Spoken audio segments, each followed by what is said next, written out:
Hey, shut up! Check this out. I've been spending an alarming amount of time in Planet Coaster lately, executing my inner child's fever dreams of an entirely space themed park. And while theming's never been my strong suit, there is a solid half assed attempt here. We got space themed food courts, space themed roller coasters, an ominously looking pure black building in the center of the park that we'll come back to later. You know, typical space stuff.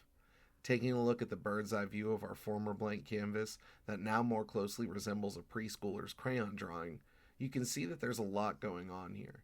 Don't worry, we slapped in a high-speed monorail system to help shuffle the lazier folks around faster.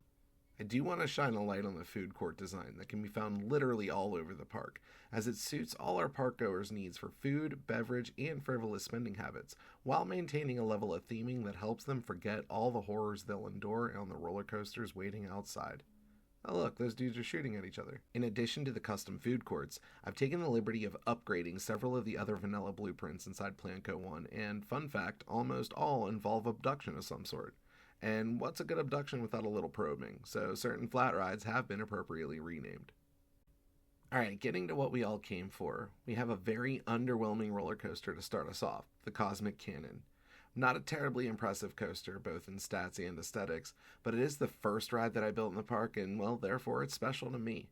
It does have a cool first hill feature, with its only inversion being a custom track that wraps itself around its lipstick on a pig style station. And I say that overall, the ride is pretty mid, but the station has its charming features nonetheless. Although, truth be told, like most things in this park, it is just a selection of random objects slapped together. Next up on a long list of coasters that beg the question, just how tacky is too tacky? We have a feature piece for this park, the Space Western. Space Western is a classic wooden roller coaster that plays on the idea of cowboy-loving rednecks building themselves a fancy red rocket to take their country asses to outer space. As demonstrated by the cacophony of random objects strewn about the queuing area, which all too closely mirroring my Uncle Jim's entire trailer park, these poor hillbillies may not have the blueprints, but they do have a can-do attitude and a pocket full of dreams, and that is all the Ye fucking Ha Space Academy requires of its new cadets. That's right, young cosmonaut, the mission at YFH is absolutely clear. You're going to space, partner, so saddle up, giddy up, and we sure hope you make it back.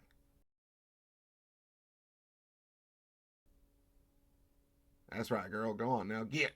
Outside the queuing station, there actually is a pretty sick roller coaster here.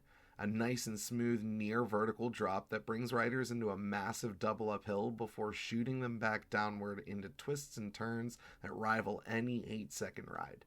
Space Western, along with its whimsy, offers constant thrill and surprise at every rolling turn. By the way, have you ever noticed how fabulous these footpaths look? Oh, next coaster time, and this one's gonna hurt you emotionally if not physically. Welcome to Starflipped. It's got a fairly respectable rating stack according to the game, despite being a quick 60-second jaunt. But without a doubt, its key feature is being forced to look at the ride insulting you while upside down at 150 feet in the air.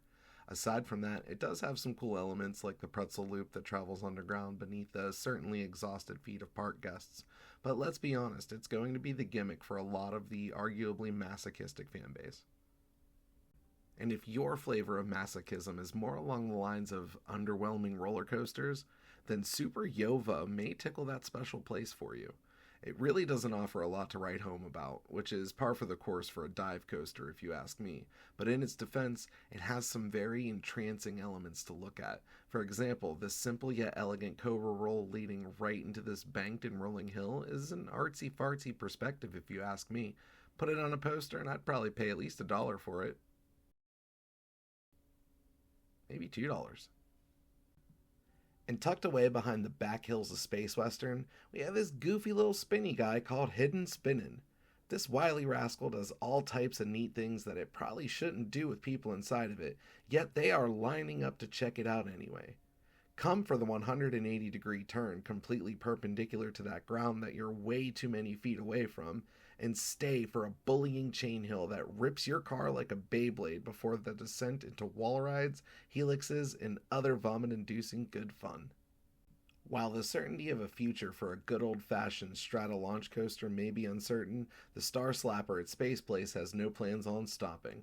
Absolutely flexing on the real world models as well, I was able to build a launch coaster with a 720-foot drop that people are stupid enough to ride, and they like it. Piling into a simple station, they prepare to pee their pants just a tiny bit as they attempt to grab a piece of space for themselves. Just look at them go.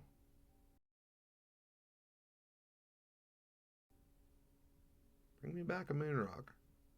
But that's not the only obsolete coaster model living its best life inside Space Place, as we have our own inverted launch coaster too, called Evasive Maneuvers.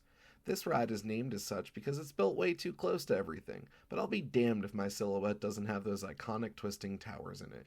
If you're wondering what in the anachronistic hell it's barely escaping, why that would be none other than a random vanilla castle blueprint that I yet again modified to be enduring an alien takeover. Check this guy out, he's holding down the roof. Seriously though, folks, I cannot get over how astonishing the pathing system is in this game. Its way of forcing users to get unnecessarily creative with where their guests can and cannot walk will forever be a staple in how proper game design should look. Oh look, a roller coaster.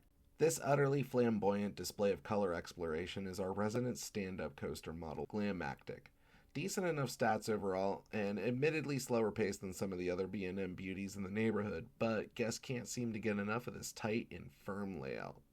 Directly beside Glamactic, we have the less glamorous Kessel, with a simple and important mission: get your hunk of drunk across the galaxy and back. It's an out and back design with a few funky twists to keep things interesting for the rider, such as the corkscrew stall over the station. But let's get one thing clear. This ride was constructed due to an insatiable need for a classic beyond vertical drop in the space place. There's just something about being forced to look out and accept the choices you've made before eventually being tossed into a galactic knot of cold hard steel. But anyways, yeah, it's got a non-inverting loop and some other neat tricks that make it worth the ride. I mean, I don't mean to keep calling back to this bit, but every time I come across my food courts, I'm awestruck and gobsmacked that there really wasn't a better way to place these paths. Like, they had to be that way. Anyway, sorry, next coaster. We have this lovely wing coaster named Cosmic Canopy. Wait, yeah, can you, yeah, get it all in the frame. Yeah, there you go. Cosmic Canopy Canoodle. Picture space, but like if it were in the woods, I guess. This layout goes out and back and around town, looping and pooping around the incredibly haphazardly placed flora within its vicinity. It's one of my favorite finished products within the park, though, so I don't want to undersell it. It's just better as a POV. Let me know if you want to see it. Rubbing elbows with the old canoodler is a dear, oh dear, ride without a station. Wonder what happened there. It looks super naked. Nevertheless, this is the Milk E Way, named for its out-of-this-world action, creamy white paint job, and absolutely yoked track layout. Stats are impressive enough, sure, but it's the neat and unique elements that stretch the length of the park that keep folks coming back for this scenic route through the stars. Weaving its way through its own track and several others as well, this giga chat of a coaster also features a Baconius Maximus signature favorite in the space place, a wide banked turn. Hope you like them too, because there's plenty more where this came from. Hey, you ever have one of those nights where you want to give your bones the night off and just have like a jelly night? Anyway, I built a water coaster. It's called Splash Nebula. Definitely not the most enticing attraction in the park, but it offers a couple cool elements I've yet to see the boater coasters in real life do, so it's got that going for it. At this point in the build, I was searching for new ways to make my coasters stand apart from each other, and decided to build a high-intensity launch coaster with fairly low elements for the most part, and that's what led to the creation of the G-Check. Pulling down stats, it felt a bit more extreme for such a ground-based coaster, and it's because they are. G-Check brings big, bold energy, just like its obnoxious color scheme. But the colors are important, because G-Check's hero feature is this downright sexy pair of banana rolls, and boy do they really tie this fast-paced G-Force frenzy of a track layout together. All things considered, I do think this track design is awesome, and it's a fun POV too. We're moving right through this tangled mess of wood, steel, and PC stress testing with great speed, which is more than I can say for our resident flying coaster model, the Space Squid. Once again, not offering an overwhelming amount on paper, but this little sumbitch still packs a wallop for Space Place cadets looking to simulate the feeling of personal flight. Fan favorite elements include the array of different loops that offer new and exciting thrills with each pass, and yet somehow another utterly classic wide bank turn to stay on brand with other coasters. Check it out. I bet you forgot about that ominous black building and the weird and mysterious water raft ride inside. We'll settle down. We'll get to it shortly. First, I want to show you this knee-cappingly good time called Skyscraper. This inverted coaster is strategically placed to be in the most fear-inducing location an inverted coaster could ever be placed, dangerously close to a building.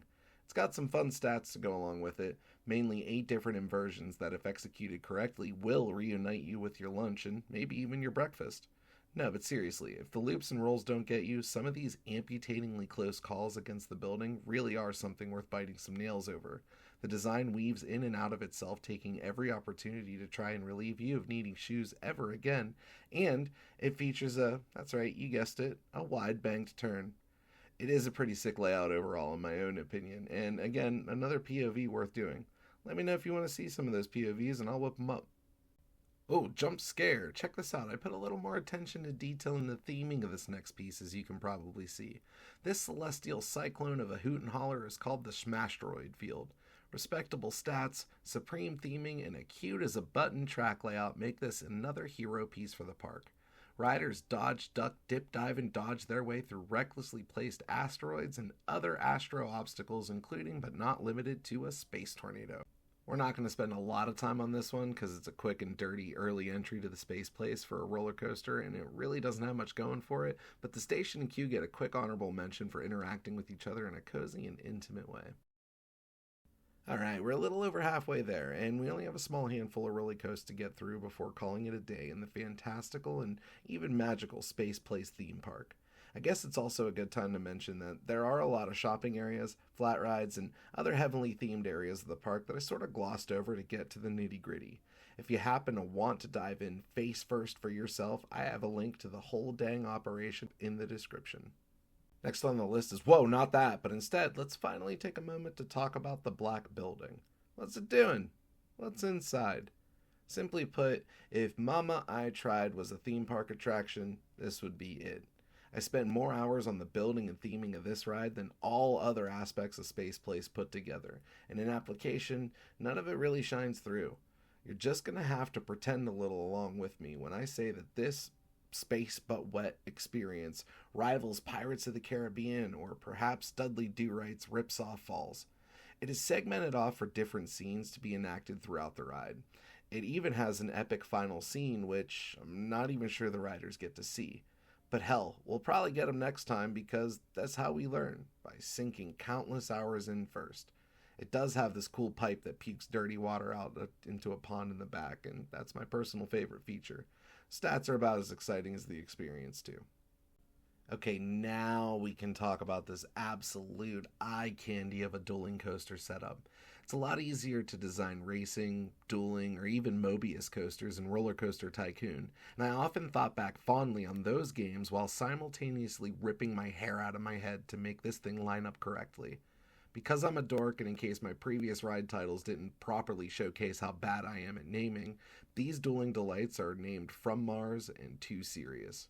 Stats are sound, but let's be honest, we're here for the looks.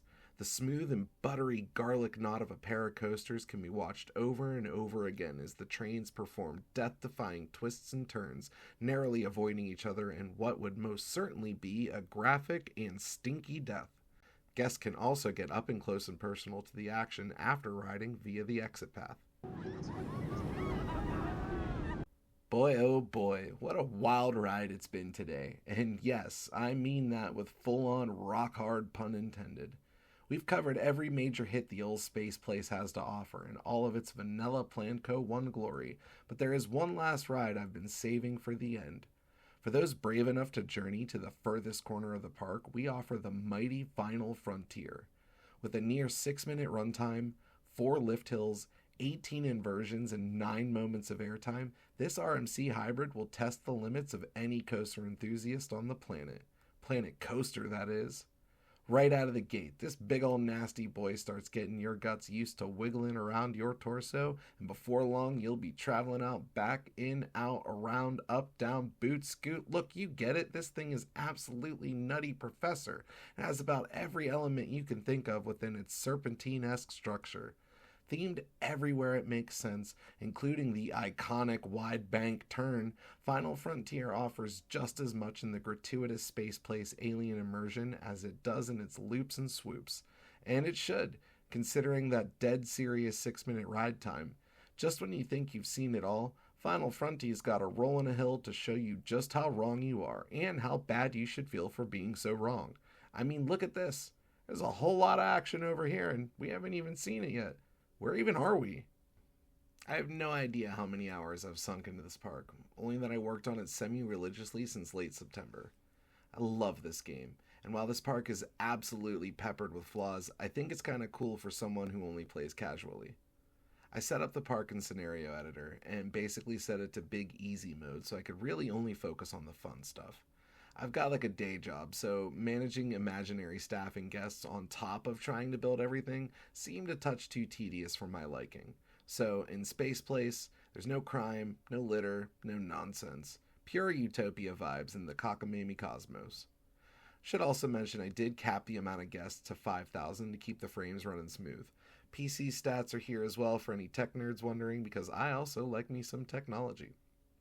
Alright, friends, thanks for hanging the whole way through, and since you did, before I close this out, I want to say sorry for saying shut up back there in the beginning. I didn't mean to yell like that, and I hope that someday you may learn to forgive me.